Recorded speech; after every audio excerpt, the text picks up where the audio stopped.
Hai anak-anak, apakah kalian masih ingat dengan film fiksi bersultan Marvel Studio yang dirilis tahun 2018 dengan latar belakang kerajaan seperti gambar berikut? Ya, betul sekali. Itu adalah latar dari film Black Panther.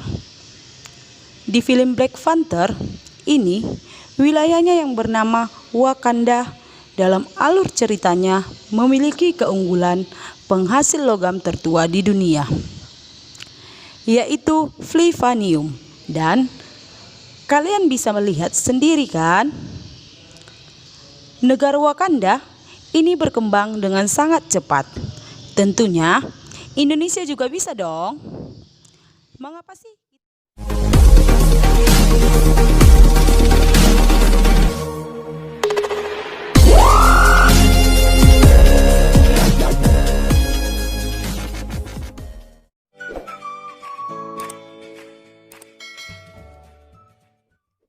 Shalom, selamat pagi anak-anak. Selamat berjumpa kembali dengan Ibu dengan belajar IPS. Hari ini kita akan mempelajari materi kita lanjutan, yaitu mengenai pengembangan pusat-pusat keunggulan ekonomi untuk kesejahteraan masyarakat. Adapun tujuan pembelajaran kita pada hari ini yaitu memiliki dua tujuan pembelajaran. Yang pertama, siswa mampu mengidentifikasi pusat-pusat keunggulan ekonomi yang ada di Indonesia. Yang kedua, siswa dapat menjelaskan pengaruh daripada pusat-pusat keunggulan ekonomi yang ada di Indonesia. Itulah tujuan pembelajaran kita pada hari ini. Nah, jadi anak-anak ibu sekalian, silakan simak ya video pembelajaran. Kalian masih ingat apa itu perdagangan internasional? Perdagangan internasional adalah perdagangan antar negara yang terjadi karena suatu negara memiliki produk yang lebih unggul dari negara lainnya. Hal itu terjadi akibat adanya perbedaan sumber daya alam dan sumber daya manusia. Contohnya seperti Indonesia yang membeli beras dari Vietnam. Mengapa hal itu sampai bisa terjadi? Karena penghasilan beras di Indonesia sekarang ini masih belum dapat untuk mencakupi kebutuhan. Oleh karena itu, kita akan belajar tentang daerah-daerah di Indonesia yang memiliki keunggulan-keunggulan masing-masing. Mempunyai suatu keunggulan di bidang ekonomi dapat memberikan kesejahteraan kepada masyarakat. Karena itu, kita perlu mengembangkan kepada pusat-pusat keunggulan ekonomi yang ada di seluruh Indonesia.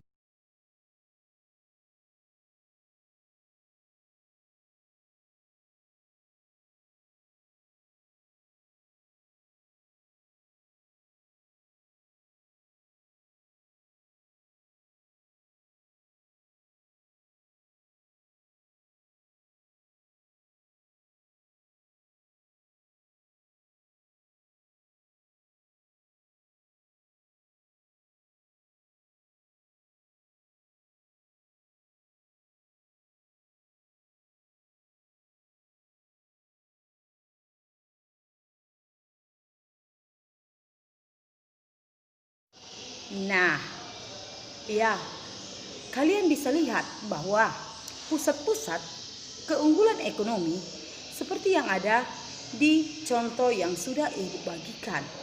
Yang pertama adalah PT Freeport Indonesia. Nah, PT Freeport tambang biji tembaga emas dan perak milik PT Freeport. Ya, PT Freeport ini adalah perusahaan yang luar biasa, perusahaan yang besar, tetapi dulunya PT Freeport Indonesia ini adalah milik perusahaan dari Amerika Serikat. Namun sekarang 51% sahamnya atau kepemilikannya sudah dimiliki oleh Indonesia. Oleh karena itulah yang merupakan salah satu aset yang besar juga yang ada di Indonesia. Sedangkan yang kedua yaitu perusahaan tambang minyak negara. Contohnya seperti Pertamina. Itu adalah miliknya BUMN, yang artinya dikelola oleh negara seperti mengisi BBM. Itu semua dalam lingkup di bawah naungan Pertamina, di mana Pertamina itu adalah salah satu bentuk konkret keunggulan ekonomi. Selanjutnya adalah yang namanya batik Indonesia. Dapat kita lihat bahwa batik Indonesia adalah salah satu ciri khas Indonesia yang sudah menjadi hak milik Indonesia. Makanya mengapa Indonesia mengajukan bahwa batik ini adalah salah satu kebudayaan yang dimiliki oleh Indonesia, sehingga batik bisa kita lihat di berbagai mancanegara, di mana ketika ada yang namanya pameran-pameran di Indonesia, pastinya yang dipamerkan adalah salah satu keunggulannya berupa batik. Yang berikutnya kita akan membahas pusat-pusat keunggulan ekonomi di wilayah Sumatera. Nah, walaupun Ibu di sini tidak bisa yang namanya menyampaikan secara lebih rinci dari daerah-daerah yang ada di Indonesia, hanya di sini Ibu hanya menyampaikan beberapa saja yang akan Ibu tayangkan di dalam pembelajaran kita ini. Makanya Ibu tegaskan kembali bahwa masing-masing daerah mempunyai pusat-pusat keunggulan yang bisa menjadi daya tarik dan daya tawar untuk memajukan yang namanya daerahnya masing-masing. Salah satunya adalah tambang timah di Bangka Belitung. Sehingga dari daerah-daerah yang lain ini dapat membeli yang namanya tambang timah dari Belitung. Selanjutnya, perkebunan sawit di Sumatera. Kalau kita lihat, sawit ini adalah salah satu perkebunan yang cukup luas dan terkenal khususnya di Sumatera. Pusat keunggulan yang berikutnya adalah pusat keunggulan ekonomi di wilayah Pulau Jawa. Bisa kita perhatikan di sini anak-anak bahwa kita melihat yang namanya Candi Borobudur. Nah, ini adalah salah satu karya manusia yang bisa menjadi wisata, tetapi di situ ketika kita berangkat khususnya itu mencari Candi Borobudur, kita bisa menikmati keindahan dan juga bisa menikmati wisata edukasinya, yakni sejarah berdirinya Candi Borobudur itu bagaimana dan siapa yang menciptakannya itu.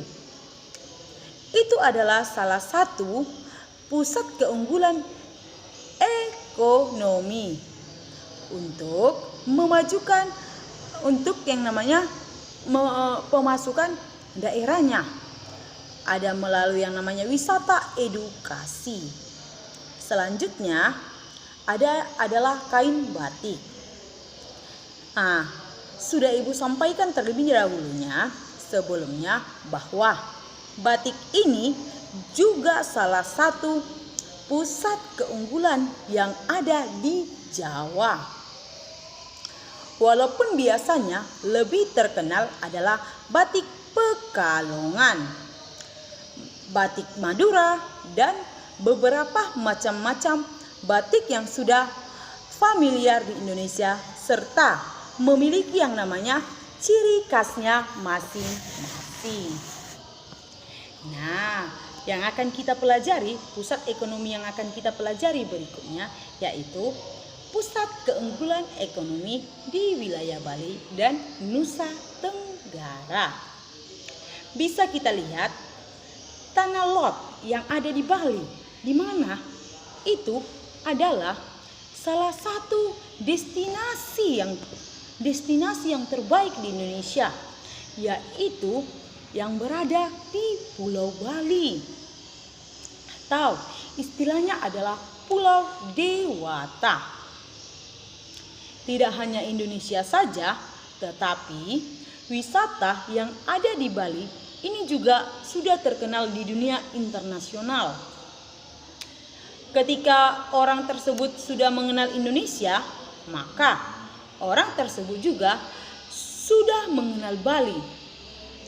Di mana ketika banyak yang namanya datang wisatawan ke Indonesia, maka otomatis pendapatan negara atau devisa negara juga akan mengalami kesejahteraan.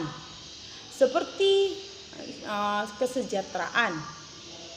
Nah, yang berikutnya, yang selanjutnya adalah di Nusa Tenggara. Kita bisa lihat di sini. Di sini terdapat yang namanya Pulau Komodo, di mana salah satu keajaiban dan banyak juga orang-orang yang penasaran dan hanya ada yang namanya Pulau Komodo ini di Indonesia. Itulah menjadi ciri khas yang namanya Indonesia juga, dan sudah diajukan sebagai yang namanya keajaiban yang ada di Indonesia. Nah, yang berikutnya, pusat keunggulan yang berikutnya yaitu pusat keunggulan ekonomi di wilayah Kalimantan. Yakni di sini terdapat yang namanya Pasar Apung. Kalau tidak salah, Pasar Apung ini juga ada di Banjarmasin. Kalau di era ibu sendiri pada zaman 90-an, itu Pasar Apung disponsori di iklan yang namanya RCTI. Di sana ada ciri khasnya, yaitu berupa Pasar Apung. Yang kedua yaitu adanya tambang batu bara. Nah, di sini juga bisa kita lihat bahwa tidak hanya Pasar Apung, tetapi di Kalimantan juga lebih dikenal sebagai pencipta atau penghasil yang namanya batu bara. Nah, itu dia yang menjadi pusat keunggulan ekonomi yang ada di Kalimantan. Nah, materi kita selanjutnya adalah pengaruh pusat-pusat keunggulan ekonomi. Apakah ada pengaruhnya dalam kehidupan? Ya, pastinya jelas ada. Bahwa adanya pengaruh itu yang pertama dapat menimbulkan yang namanya migrasi penduduk. Nah, migrasi penduduk di sini adalah perpindahan dari daerah yang lain ke daerah yang lainnya juga. Contohnya banyak masyarakat yang tinggal di Kalimantan berpindah ke daerah Papua hanya untuk memasarkan hasil alam atau sumber daya alam yang ada di daerahnya. Kenapa begitu? Karena mereka ingin berdagang, salah satunya untuk yang namanya menunjukkan keunggulan atau untuk yang menunjukkan kreatifan yang ada di daerah mereka tersebut. Itu dia. Selanjutnya ada yang namanya transportasi. Ini juga menjadi hal yang sangat penting.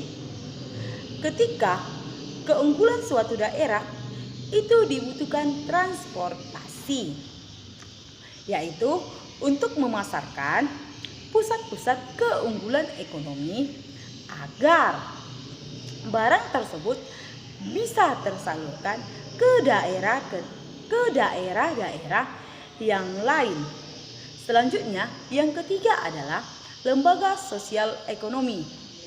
Seperti halnya adanya koperasi atau simpan pinjam, ini juga menjadi salah satu yang ingin diwujudkan agar masyarakat itu memiliki benar-benar itu memiliki yang namanya kesejahteraan. Contohnya BPR, Bank Perkreditan Usaha, BPR, Bank Perkreditan Rakyat. Jika ada simpan pinjam yang dimana itu mereka bisa meminjam ke yang namanya koperasi atau UMKM. Kenapa? Agar bisa membantu masyarakat kecil untuk berdagang. Nah, untuk berdagang inilah salah satu yang ditunjukkan daripada lembaga sosial itu sendiri. Nah, yang selanjutnya adalah pendidikan. Pendidikan ini juga sangat menentukan keterkaitan yang namanya pusat-pusat keunggulan ekonomi. Pusat-pusat keunggulan ekonomi itu sendiri, di mana adanya kreativitas dalam mengolah suatu barang atau mengolah suatu keunggulan yang ada di negara tersebut atau daerah tersebut. Yang berikutnya atau yang selanjutnya adalah pekerjaan. Ini juga terkait kepada keunggulan pekerjaan yang diinginkan atau menyesuaikan kepada keinginan apa dari warga sekitar untuk diajak bisa bekerja di tempat-tempat yang dibutuhkan. Untuk itu, dapat kita ambil kesimpulan daripada materi kita hari ini, yaitu bahwa masing-masing daerah mempunyai keunggulan atau memiliki keunggulan yang harus bisa menjadi salah satu peluang untuk memanfaatkan peluang itu sendiri di dalam menyejahterakan masyarakat dan menyejahterakan dirinya sendiri. Itulah kesimpulan materi pembelajaran kita hari ini ya nak. Nah, sampai di sini materi kita. Silahkan tugasnya dikerjakan ya nak. Oke, ibu tunggu ya nak penyelesaian tugas-tugasnya. Terima kasih, salam.